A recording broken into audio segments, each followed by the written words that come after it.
Good morning, I'm Sean Yao and this is One News Now. At least 112 areas across the country have been put under granular lockdown by local government units. The Interior Department says more than half of these areas are in the Cordillera region. Cebu City, which is now under the supervision of Environment Secretary Roy Cimatu, has 19 areas under localized lockdown. 18 areas in Metro Manila are also under granular lockdown, while Cagayan de Oro has 5. Cavite, Leyte, and Quezon Province each have one area under localized lockdown. And these areas are a mix of streets, puroks, sitio, and barangays. And with more workers forced to bike to work, the government reminds them safety first. However, the cost of safety gear may be a little too much for low-income earners. And because of this, the MMDA is partnering with private sector to help bikers dealing with the new normal. News 5's Greg Gregorio is joining us live from Edsa in Quezon City. Greg, how are our bikers today? Sean, more than 100 bikers along Edsa have been given free safety helmets today by the MMDA and its partner organization. Early this morning, bikers along Edsa who are not wearing safety helmets were stopped by the MMDA and asked to move aside for a while. MMDA Edsa Traffic Czar Bom Nebrija reminded them how important it is to wear safety equipment when biking, most especially along Edsa. But many of these bikers who are construction workers, security guards, and promodizer explained that they couldn't afford to buy safety helmets. Nebrija says that the MMDA understands their dilemma. Thus, they are just stopping them for a while to educate them.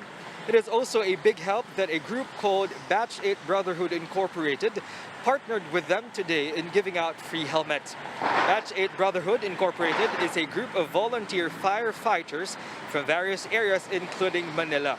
According to the group, public safety is among their advocacy, most especially during these days when more commuters have resorted to biking as a means of transportation to work or to other destinations. Because sa pandemic natin, they bought a bike and that's it. They bike to work kasi wala silang masakyan. A good helmet will cost you mga 400, right? And that is their day's wage already. Sean, the MMDA highlights that wearing safety equipment when biking is one thing, but the motorists' awareness about sharing Edsa with bikers is another. Thus, they appeal to every road user in Edsa to respect the temporary bike lane as we develop a safe biking culture prior to the establishment of a permanent bike lane as well as guidelines along Edsa. Sean? All right, Greg, just a quick reminder again, what exactly is allowed on Edsa? Are you finally allowed to bike on Edsa? Because previously, the MMDA was saying you have to stick to the bike lane, which, as we know, is shared with the actual sidewalk for pedestrians. So where can bikers bike now along Edsa?